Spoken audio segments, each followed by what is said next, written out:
السلام عليكم ورحمة الله وبركاته. أعوذ بالله من الشيطان الرجيم. بسم الله الرحمن الرحيم. الحمد لله نحمده ونستعينه ونؤمن به ونستغفره ونستهديه ونتوب إليه ونعوذ بالله من شرور أنفسنا ومن سيئات أعمالنا. من يهده الله فلا مضل له ومن يضلله فلا هادي له. ونشهد أن لا إله إلا الله وحده لا شريك له.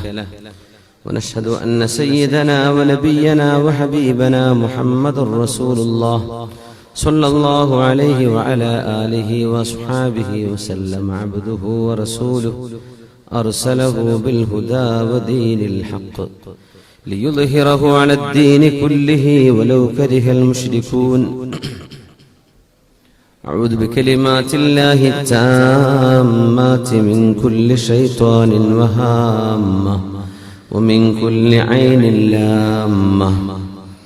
أعوذ بكلمات الله التامات من شر ما خلق.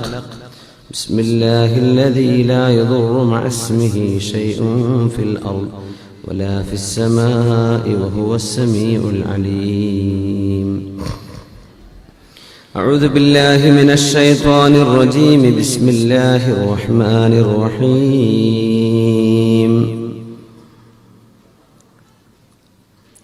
أولم ير الإنسان أنا خلقناه من نطفة فإذا هو خصيم مبين. وضرب لنا مثلا ونسي خلقه قال من يحيي العظام وهي رميم. قل يحييها الذي أنشأها أول مرة وهو بكل خلق عليم. الذي جعل لكم من الشجر الأخضر نارا فإذا أنتم منه توقدون. أوليس الذي خلق السماوات والأرض بقادر على أن يخلق مثلهم بلى وهو الخلاق العليم. إنما أمره إذا أراد شيئا أن يقول له كن فيكون. فسبحان الذي بيده ملكوت كل شيء وإليه ترجعون. صدق الله مولانا العلي العظيم. صدق وبلغنا رسوله النبي الكريم. ونحن على ذلك من الشاهدين الشاكرين والحمد لله رب العالمين.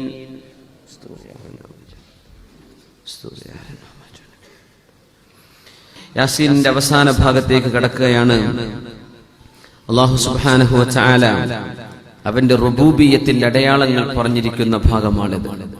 അല്ലാഹുവിന്റെ റുബൂബിയത്ത്, അല്ലാഹുവാണ് റബ്ബ്, അല്ലാഹുവാണ് യജമാനൻ, അവനാണ് ഈ ലോകത്ത് സൃഷ്ടികർമ്മം ചെയ്തത് എന്ന് ഒരുപാട് തെളിവുകളിലൂടെ പറഞ്ഞു തരികയാണ്. അങ്ങനെയാണ് ആസിബിന് വായിൽ വന്നത്. അതുപോലെ തന്നെ ഉബയ്യ് ഇബ്നു ഖലഫ് എന്ന് പറയുന്ന മുനാഫിഖായ രണ്ട് മനുഷ്യന്മാർ, ഒരാൾ മുനാഫിഖാണ് ഉബയ്യ് ഇബ്നു ഖലഫ്, മറ്റേയാൾ മുശ്രിക്കാണ്, കാഫിറാണ്. രണ്ടുപേരും നബിയുടെ മുമ്പിൽ വന്ന് എല്ല് പൊടിച്ച് പറത്തിയിട്ട് ചോദിച്ചിട്ടുണ്ട്, മൻ യുഹ്യിൽ അളാമ വഹിയ റമീം, ആരാണ് എല്ലുകളെ ജീവിപ്പിക്കുക എന്ന് ചോദിച്ചു. فقل يحييها الذي أنشأها أول مرة وهو بكل خلق عليم. അതിനെ ജീവിപ്പിക്കുന്നത് ആരാണോ ആ എല്ല് ആദ്യം പടച്ചത് അവൻ തന്നെയാണ്. പൊടിയായി പറക്കണമെങ്കിൽ ഒരു എല്ല് വേണമായിരുന്നല്ലോ. ആ എല്ല് പോലും ഇല്ലാതിരുന്നൊരു കാലമുണ്ടായിരുന്നല്ലോ. വഹുവ ബികുല്ലി ഖൽഖിൻ അലീം. അല്ലാഹു എല്ലാ തരത്തിലുമുള്ള സെറ്റപ്പ് ചെയ്യാൻ കഴിവുള്ളവനാണ്. മനുഷ്യനെ സ്പേമിൽ നിന്ന് അല്ലാഹു തആല പടച്ചു. ആ ഒരു അത്ഭുതം, അവലം യറൽ ഇൻസാനു അന്നാ ഖലഖനാഹു മിൻ നുത്ഫ. അപ്പോ അവനാണ് അങ്ങനെ പടച്ചിട്ടുള്ളത്. അവിശ്വാസികൾ ആ വിഷയത്തിൽ പറഞ്ഞു, അങ്ങനെ ഒരു ജന്മത്തിന് കുഴപ്പമില്ല, പക്ഷെ മരിച്ചതിന് ശേഷം ഈ അള്ളാഹ് ജീവിപ്പിക്കാൻ പറ്റുമോ? അങ്ങനെ ചിന്തിച്ചവരുണ്ടെന്ന്. കാരണം സ്പേം അത് വിസർജിക്കുന്ന സമയം അത് ചൂടുള്ളതാണ്, നനവുണ്ട്. ആ ചൂടിൽ നിന്നാണ് കുഞ്ഞ് ജനിക്കുന്നത്. പക്ഷെ എല്ലെന്ന് പറയുന്നത് നനഞ്ഞതാണ്, ഉണങ്ങിയതാണ്, ഡ്രൈ ആണ്, അതുപോലെ തന്നെ ഉറച്ചതാണ്. അതിൽ നിന്ന് പിന്നെ അള്ളാഹുവിന് ജന്മം ഉണ്ടാക്കാൻ പറ്റുമോ? ഇതായിരുന്നു അവരുടെ സംശയം. അല്ലാമ ഖുർത്തുബി റഹ്മഹുല്ലാഹ് ഇങ്ങനെ ഒരു സംശയം വന്നപ്പോഴാണ് പച്ചവൃക്ഷത്തിൽ നിന്ന് തീ ഉണ്ടാക്കാൻ കഴിവുള്ളവനാണല്ലോ അള്ളാഹു എന്ന് മറുപടി കൊടുക്കുന്നത്. സ്പേം നുത്ഫ, ചൂടുണ്ട്, അതിൽ വെള്ളമുണ്ട്, നനവാണ്, പക്ഷെ ചൂടുള്ളതാണ്. ആ അവസ്ഥയിൽ അതിന് കുഞ്ഞു ജനിക്കുന്നുണ്ട്, അതിനെങ്ങൾക്ക് കുഴപ്പമില്ല. പക്ഷെ എല്ലെന്ന് പറഞ്ഞത് നനവുള്ളതാണ്, വെള്ളമില്ലാത്തതാണ്. അപ്പൊ പിന്നെ എങ്ങനെയാ എല്ലിൽ നിന്ന് പിന്നെ രണ്ടാമത് പുനർജന്മം ഉണ്ടാവുക? അതിനാണ് അല്ലാഹു തആല ഒരു ചെടിയിൽ വെള്ളമുണ്ടായിരിക്കെ തന്നെ അഫാർ വൃക്ഷത്തിൽ നിന്ന് അല്ലാഹു തആല 2 ചെടികൾ ഉരസിയാൽ, അറാക്ക് പോലെയുള്ള 2 ചെറിയ കമ്പെടുത്തിട്ട് ഉരസിയാൽ തീ ഉണ്ടാകും. അപ്പോ ഓപ്പോസിറ്റുകൾ പടക്കാൻ കഴിവുള്ളവനാണ് അല്ലാഹു.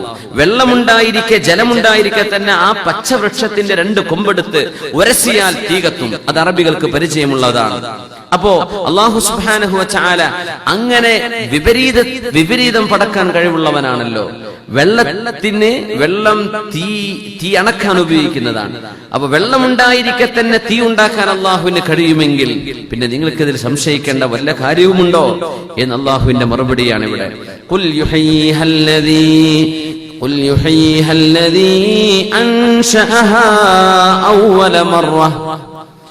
ആരാണോ ആദ്യം ഇത് പടച്ചത് അവനാണ് ഇതൊക്കെ രണ്ടാമതും ജീവിപ്പിക്കാൻ പോകുന്നത്. വഹുവ ബികുല്ലി ഖൽഖിൻ അലീം. അവൻ എല്ലാ തരത്തിലുള്ള സെറ്റപ്പും ചെയ്യാൻ കഴിവുള്ളവനാണ്.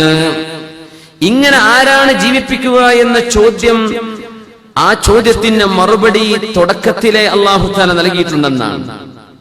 സൂറത്ത് യാസീന്റെ ആദ്യ ഭാഗം നോക്കൂ, 12-ാമത്തെ ആയത്ത്. ഇന്നാ നഹ്നു നുഹ്യിൽ മൗതാ വനക്തുബു മാ ഖദ്ദമൂ വആഥാറഹും വകുല്ല ശൈഇൻ അഹ്സൈനാഹു ഫീ ഇമാമിൻ മുബീൻ. സൂറത്തിന്റെ ആദ്യവും അവസാനവും തമ്മിൽ ബന്ധമുണ്ട്. ഇന്നാ നഹ്നു നുഹ്യിൽ മൗതാ, നാമാണ് മരിച്ചവരെ ജീവിപ്പിക്കുന്നത്. ഇന്നാ നഹ്നു നുഹ്യിൽ മൗതാ, നാം തന്നെയാണ് മരിച്ചവരെ ജീവിപ്പിക്കുക. അവസാനെത്തിയപ്പോ ആരാണ് ജീവിപ്പിക്കുക എന്ന ചോദ്യം, ആരാണ് ആദ്യം പടച്ചത് അവൻ തന്നെ ജീവിപ്പിക്കും. ആ ചോദ്യത്തിന്റെ മറുപടി യാസീനിൽ ആദ്യമേ അള്ളാഹു പറഞ്ഞു വെച്ചു എന്നാ പിന്നെ ആ ചോദ്യം വരുന്നത്. ഇന്നാ നഹ്നു നുഹ്യിൽ മൗതാ.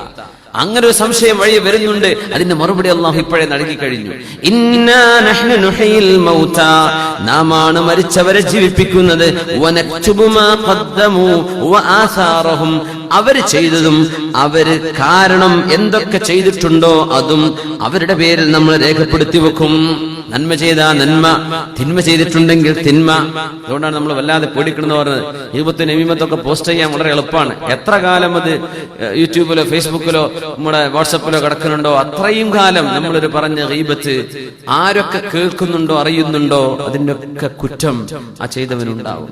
നന്മയും അങ്ങനെയാണ്. ഒരുപാട് ആളുകൾ നന്മ പ്രചരിപ്പിക്കുന്നുണ്ട്. ഒരുപാട് ഒരു ചെറിയ ഒരു ബട്ടൺ അമർത്തി നമ്മളൊരു ഫോർവേഡ് ചെയ്ത ഒരു നന്മ എത്ര ആളുകൾ അറിയുന്നുണ്ടോ പഠിക്കുന്നുണ്ടോ അതിന്റെയൊക്കെ കൂലി ആ തുടക്കക്കാർക്ക് കിട്ടുകയും ചെയ്യുന്നതാണ്.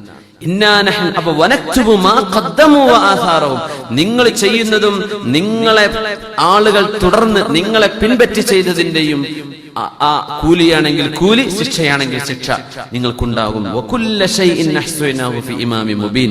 അങ്ങനെ ഒരു പരാമർശം സൂറ യാസീനിന്റെ ആദ്യ ഭാഗത്തിൽ അല്ലാഹു തആല ചെയ്തിട്ടുണ്ട്. അതിങ്ങോട്ട് തന്നെയാണ് തിരിച്ചു വരുന്നത്.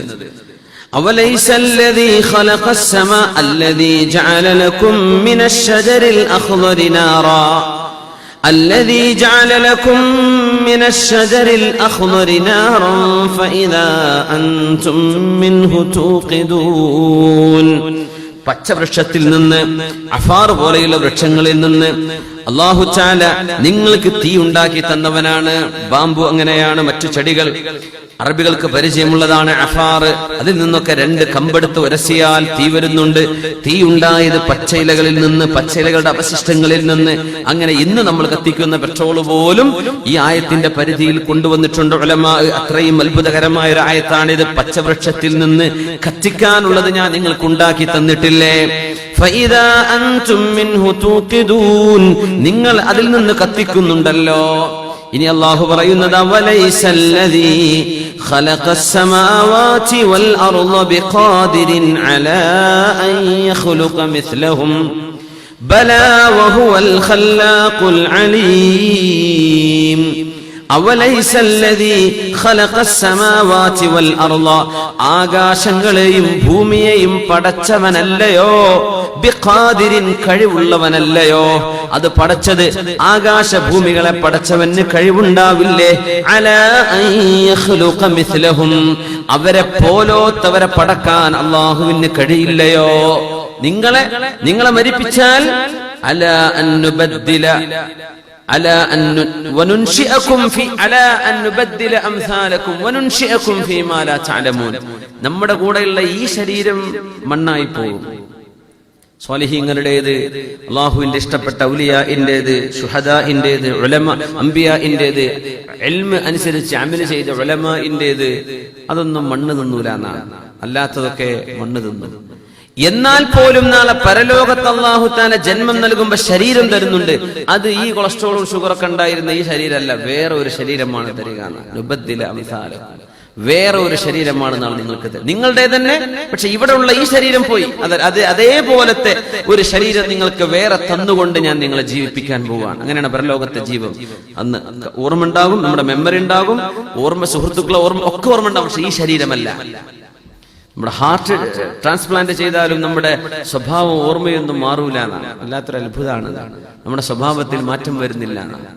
അപ്പോ അല്ലാഹു സുബ്ഹാനഹു വ തആല മറ്റൊരു ശരീരം തന്ന്, അതാണ് അലാ അൻ യഖ്ലുഖ മിസ്ലഹും, അവരെ പോലോത്തവരെ എന്ന് പറയാൻ കാരണം, നിങ്ങളുടെ ഈ ശരീരം മണ്ണായി പോയാലും നിങ്ങൾക്ക് അതുപോലത്തെ ഒരു ശരീരം തന്ന് ജീവിപ്പിക്കാൻ ഈ ആകാശ ലോകങ്ങളെ പടച്ചവന് കഴിയില്ലയോ? ഒരു ചോദ്യം, അതിന് മറുപടി ബലാ, അതെ. വഹുവൽ ഖല്ലാഖുൽ അലീം, ഖാലിഖിന്റെ മുബാലഗയുടെ ഫോമാണ് ഖല്ലാഖ്. ഫാഇൽ, ഫഅൽ എന്ന് പറയുന്ന പോലെ വഹുവൽ ഖല്ലാഖുൽ അലീം, എല്ലാം അറിവുള്ളവനും എങ്ങനെയൊക്കെ സൃഷ്ടിക്കണമോ ആ സൃഷ്ടികളൊക്കെ ചെയ്യാൻ കഴിവുള്ളവനാണ് അല്ലാഹു. ഉമ്മയും വാപ്പി ഉണ്ടായിട്ട് നമ്മളെ അല്ലാഹു പടച്ചു.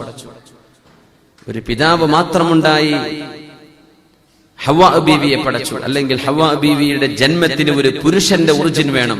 ആദം നബിയുടെ റിബ്ബിൽ നിന്നാണ് ഹവ്വാ ബീവിയെ പടക്കുന്നത്. പിന്നെ ഉമ്മ മാത്രമായി പടച്ചു ഈസ നബിയെ മറിയം ബീവിയിൽ നിന്ന് പടച്ചു. ഉമ്മയും വാപ്പി ഇല്ലാതെ പടച്ചു സയ്യിദന ആദം നബി അലൈഹിസ്സലാമിനെ. ഇങ്ങനെ 4 രീതികൾ. മനുഷ്യന്റെ ബുദ്ധി കൊണ്ട് ആലോചിച്ചാൽ എത്തും പിടിയും കിട്ടാത്ത ഉമ്മയും വാപ്പയും ഉള്ളവര്, വാപ്പയും ഉമ്മയും ഇല്ലാത്തത്, ഉമ്മ മാത്രമായി, വാപ്പ മാത്രമായി, ഇങ്ങനെയൊക്കെ അല്ലാഹു സൃഷ്ടിച്ചു. ഇതൊന്നുമില്ലാതെയും അല്ലാഹുവിനെ സൃഷ്ടിക്കാൻ പറ്റും. അപ്പോ വഹുവൽ ഖല്ലാഖുൽ അലീം.